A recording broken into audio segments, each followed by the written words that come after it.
Welcome to the Shepherd's Pie, a slice of hope to raise faithful kids, where we focus on topics that impact young people today. I'm Antony Barone Kolenc. I'm a father of 5 who served in the Air Force for 21 years. I'm now a law professor and a columnist for Practical Homeschooling magazine. I'm also the author of The Harwood Mysteries, an inspirational medieval fiction series for kids aged 10 and up. Here on the Shepherd's Pie, we want to inform, inspire, and help you to raise happy, healthy, faithful kids, whether you're a parent, a grandparent, a youth leader, anyone. In today's episode, we'll discuss some innovative ways to teach young people how to use money as a tool. In other words, how to be responsible with their money, not to become enamored by it. My guest is Dan Gallagher, a longtime financial planner and author who's written on this topic and has some great ideas for young people. And in the entertainment review segment of the show, I'll survey 3 books about teen entrepreneurship.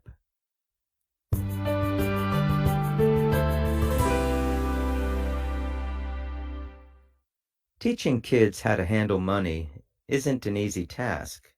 Jesus told us that the love of money was the root of all kinds of evil. So should we teach our kids about earning money at all?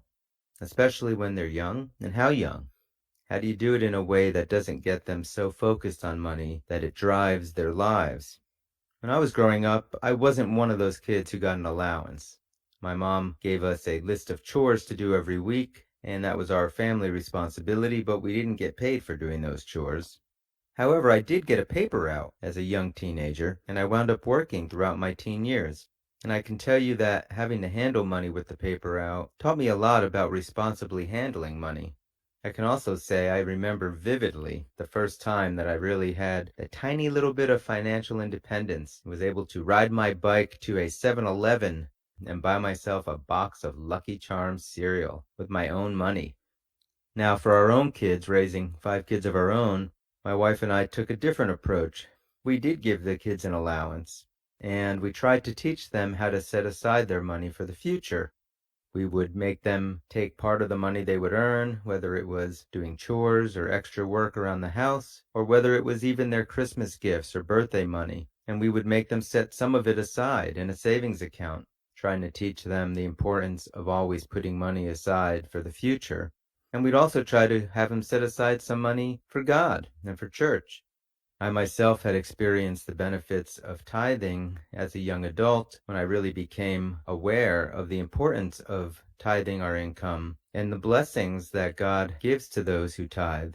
We've been blessed by that practice, and never have I once regretted setting that money aside.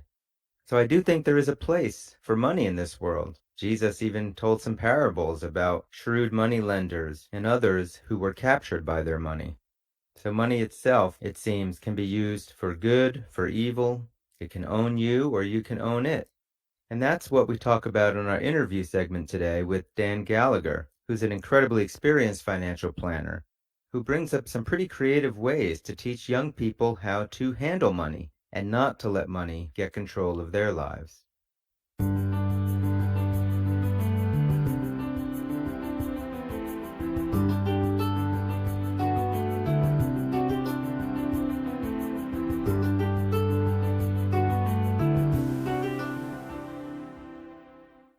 I'm here today with Dan Gallagher, who worked in the financial services industry for 30 years as a certified financial planner and certified business intermediary.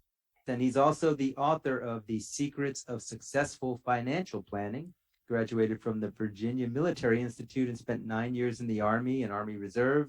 And he retired in 2018 from financial services to focus on his endeavors as an author, including his latest novel, Ancient of Genes, which we're going to hear a little bit about today also. He and his wife, Laura, live in Charlotte, and they raise their 4 children there. Dan, welcome to the Shepherd's Pie. Tony, thanks very much.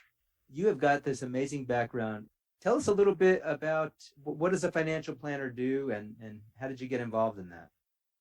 A financial planner is somebody who will try to look carefully at all the aspects of a person's situation currently and compare those to their goals. Then run some numbers to determine whether they're likely to make those goals. And if they're not, what changes are needed in the investment strategy, their expenditures, their risk hedging, and so on. If they handle their finances inefficiently, they miss out on the opportunity to donate at adequate levels for what their goals may be. And you have to counsel with people. It's in that counseling that I found you become sort of an advisor to often the whole family, trying to head off divorces or trying to slowly coax people to consider at least traditional values where maybe they weren't already. That's how I would define my practice. I can imagine you've seen a lot in families and even working with perhaps youth. And as a father of four, I'm sure you also worked with your own kids about finances. Do you think financial planning or finances is something that we should be speaking about, parents? And what ages should we start talking to them about finances? 7 or 8 years of age. Simply put, money is a tool, just like a screwdriver or jackhammer or whatever. And it's a tool to accomplish things that you hope are good and constructive. Eventually, be your own boss, for example, start a company, and that helps people be employed, and it helps bring efficiency to the market and competition in the market.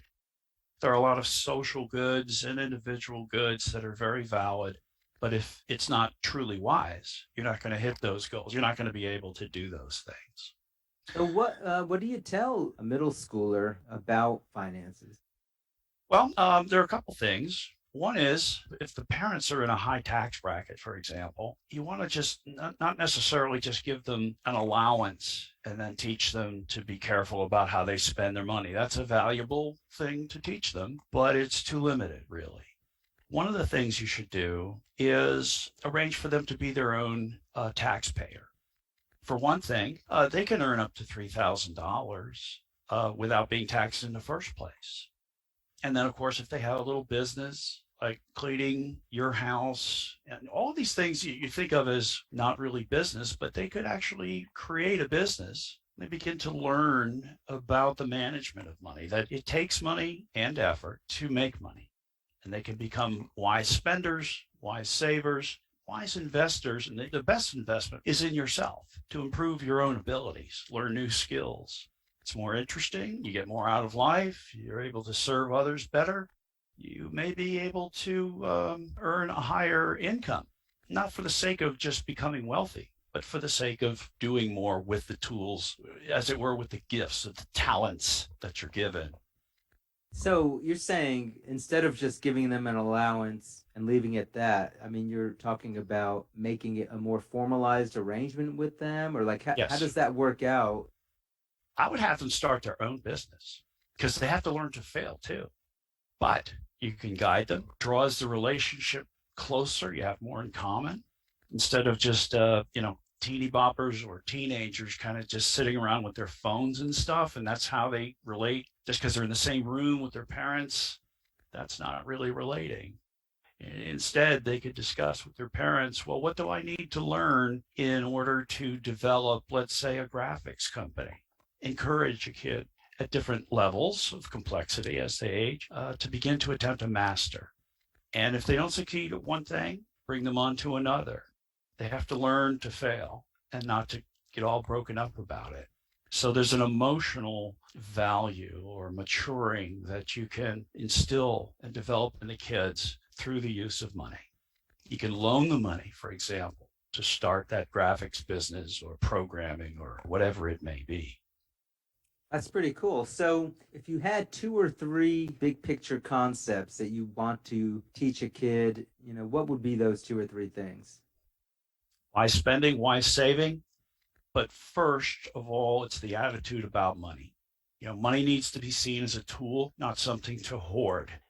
To teach them the right attitude about money, it leads into issues like teaching humility, teaching productivity, responsibility, in the course of teaching them how to spend for themselves, how to invest, self-sacrifice or sacrificing your pleasure in the now, a trip to the movies or whatever, in favor of some sort of well thought out goal, which you work with them. and maybe even the teachers can help to do. Not that everybody would become an entrepreneur, but people can at least invest in gaining skills. So it can enhance their academic performance, their satisfaction in life, and so on. But these things are not free.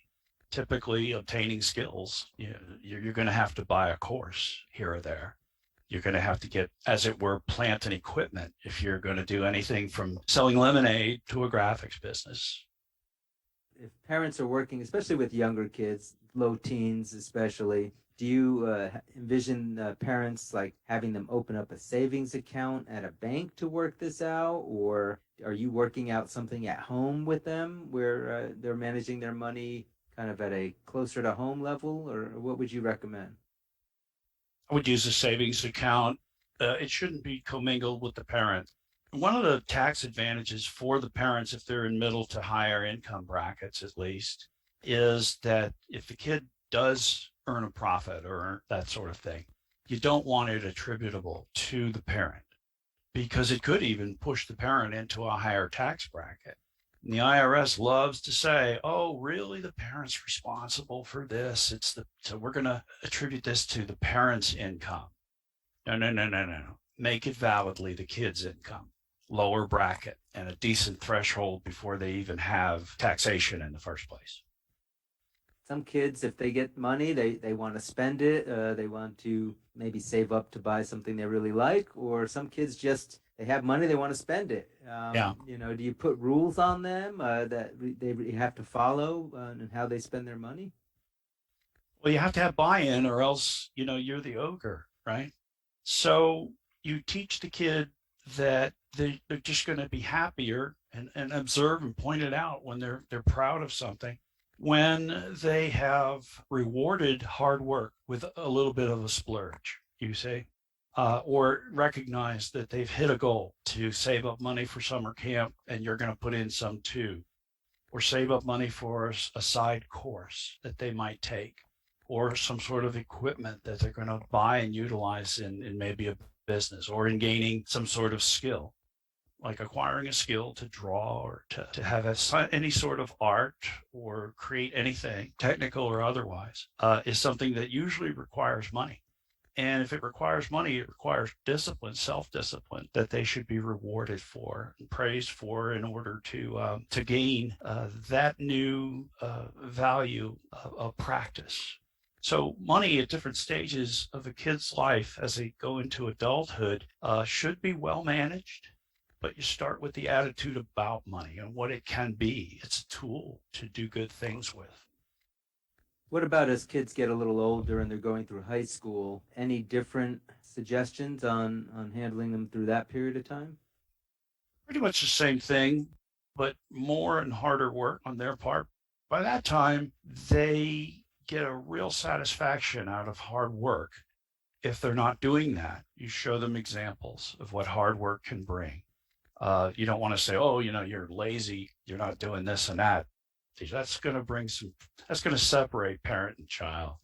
Sometimes discipline's needed, but you don't want to have discipline implied to the kid that there's something wrong with that person, with their character. Even if it's so, you want to coax them away to something that they can be proud of, in a positive way to be proud. Not proud in this self-aggrandizing way, but rather proud that they're doing the right thing, and they're bringing some productivity and some personal satisfaction into their lives, and maybe into other people's lives. So as they go through the teen years and into college, their skills become more complex. Their hobbies or possible businesses become more expensive. And so it's more important for them to have a good budget, start introducing them to more complex budgeting, and maybe even to creating a reserve fund. That's not just some backup money. A reserve fund for somebody who is in high school, but especially college and just starting out, a reserve fund should be split into three amounts. You find out what you're likely to have to spend, but it may be a little bit uncertain in the course of the average month. And then you include in that whatever may surprise you and you may have to pay for quickly, such as auto maintenance and things like that. So you get a good estimate of that, And that's how big the first part of the first tier, if you will, of that reserve fund should be. Since you have to rate it at any given time, often repeatedly, it should be in very secure, very liquid, meaning the cost of taking money out should be close to zero or zero. It's going to get a low return for that. But that's why you have only what you need in that when you've estimated what that is. The next tier is medium term, meaning the planning horizon's up to 5 years. What do you need to have money for in 5 years? Well, you need to replace a car typically, right? There may be some personal goals that relate to replacing other types of equipment, like a scanner, tools that wear out, all kinds of stuff. And then on the long term, maybe 5 years and beyond planning horizon, you have things that can be catastrophic that you need to save for. So you want to have the ability to pay your bills in the early months of a disability, maybe the first 6 months, maybe even a year, and then not have to buy disability insurance that covers you during that time. So the waiting period can be long before the disability payment begins to come in. And for that, you need your own money, right? So that would be in the third tier. You may never need that, or you may need that about every 10 years. If you try to make a guesstimate of what that should be, you fill up that third bucket, that third tier. So, you have to start thinking about risk hedging like that, even while you're in college. What about credit, use of credit cards and this type of thing? Are those lessons that parents can teach their kids when they're still younger? And how do they do that? I mean, do you recommend, can kids even get credit cards? They can, but you have to have an income first. The same is true for disability insurance, by the way. If you don't have an income to insure, you're not going to get disability insurance. Yeah, you have to understand that credit costs money and you have to use it wisely. You don't want to have to pay interest expense when you don't have to. Think of it in reverse. Imagine that you had $10,000 worth of credit card expense and the rate you're paying on that is, let's say, 10%, right? So in the course of a year, you're going to pay out $1,000 in interest expense if you let that ride. So what's your rate of return on the decision to use cash to pay that off? Well, that's a risk-free and tax-free rate of return of 10%. In other words, when you save interest, you have a 100% probability of getting that return because you have saved the expenditure. And that's the same thing as earning 10%. Where can you guarantee a tax-free, risk-free return of 10%? You just can't do it. But you can do it if you save yourself the interest expense on something that you've built up. So it may be useful to have debt for a time, but you want to work hard to try to, and sacrifice to try to eliminate it as soon as you can. And is there a way to teach those lessons to younger kids?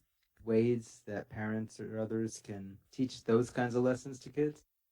Well, you have to, credit will be useful, especially later on. So people don't understand sometimes is that if you pay off monthly, every balance you've generated, guess what? You're not making any money for the credit card company. And that is going to ruin your credit, believe it or not. Yeah, it will. So you keep a small balance going so that you have a record that you built up of reliably paying your bills on time, and yet you pay some interest in order to build up a credit record so that eventually when you have a higher income and you really need income or interest for something like a home, a business loan, whatever, you'll be able to show that you're creditworthy.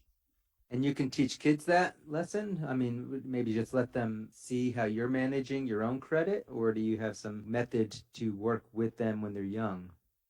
Most parents are not going to share all the details of their credit use. They may be embarrassed that they've overused it at some point. But if your kids are really at heart, their best interest, you can point out to the kid that, hey, I made a mistake by building all of this up, and here's my plan to buy things cheaper, be very careful as a shopper, etc. maybe work a little harder, try to earn a bonus or even another job so that I can manage the credit better. So your own foibles you can point out to a kid and turn it into a lesson that the kid learns. So it sounds like you've got 30 years of financial wisdom that you're working from here, and yet you retired in 2018, and it seems like right now your focus is not on finances anymore, but on writing fiction. I really discovered during my career that I really liked writing fiction. In 1996, I began to research the novel that I have now, Ancient of Genes, and it at that time was self-published in 1998, a real mistake. It was an uphill battle, but here's the interesting thing. In the first 20 months or so, 4,100 copies sold, nearly unheard of in self-publishing. The premise of the story really grabbed people. Basically, hey, there's a real potential for genetic warfare on a mass scale. To use a virus, like a bullet or a transferring agent, to sabotage the genes of your enemies so that they would basically just be good for servants, generation after generation ongoing, whereas your own people would be immunized to that and also improved, higher intelligence, other traits. And is that what the story is essentially about? They develop a genetic warfare gene, and it tells the story of how that unfolds? In the fiction, I envisioned that there's this potential for this regeneration of ancient species. What you have is the potential to influence future generations, to unlock a cascade as the generations progress of those generations that used to be. And you can modify the genes to be whatever you want them to be. What you have is somebody who has created this potential, Harrigan, who now has to be much more heroic and step up and at least attempt to stop the implementation of this weapon, this weaponized version of his research. Wow. Well, it sounds interesting. If folks wanted to get a hold of that book or your successful financial planning book, what is their best bet? They could get that at just about any online bookseller. And if they want the audio, which is not just an audio book, but rather radio, like audio theater, it looks like they're going to get that done by the end of spring. And what about your website? Where would they go to find you? Couple different ways they can get to my website. ancientofgenes.com, obviously no spaces. They could just go to authordan.com, and that would get them to the main page. They'd use the menu to get anywhere they wanted. Excellent. Well, Dan, thank you so much for being on the show today. I really enjoyed hearing not only about financial advice, but also about your new book, Ancient of Genes. Tony, thanks very much.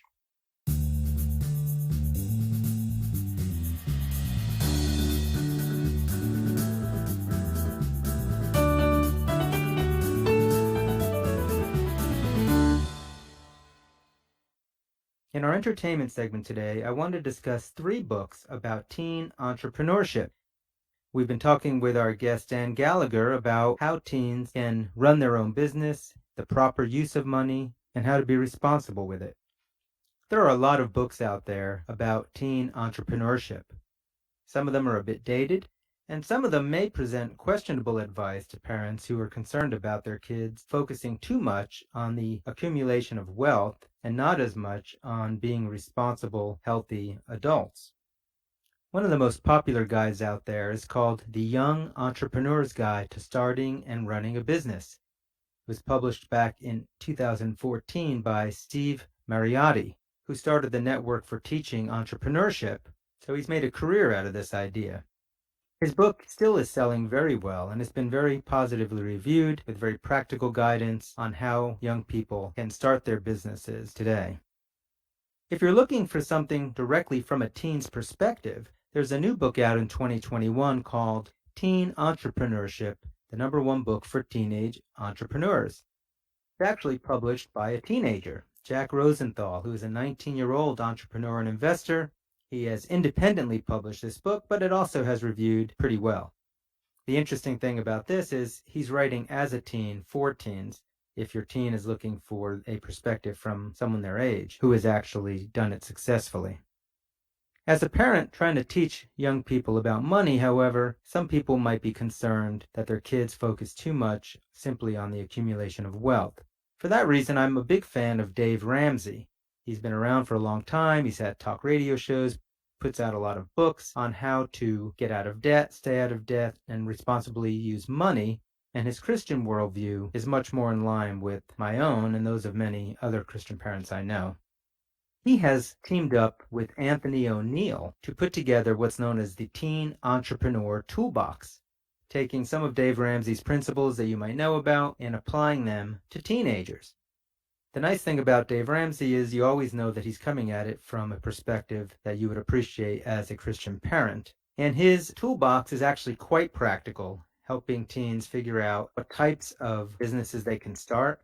He puts together an 8-step plan on turning an idea into a small business. There's a parent guide that goes along with the package, and even a 20-minute DVD and an app for your phone to track your goals. Again, this has also been positively reviewed. So there are a lot of resources out there if you do want to put into practice some of what Dan Gallagher talked about with your kids today.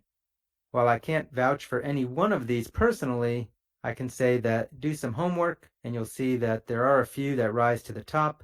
And of course, Dave Ramsey is always my highest recommendation based on the fact that he approaches the topic from the same worldview and principles that I appreciate. Whatever resource you select, I hope our show today has helped you think about different ways that you can teach your young person about money, about starting a business, and about using money responsibly in this world.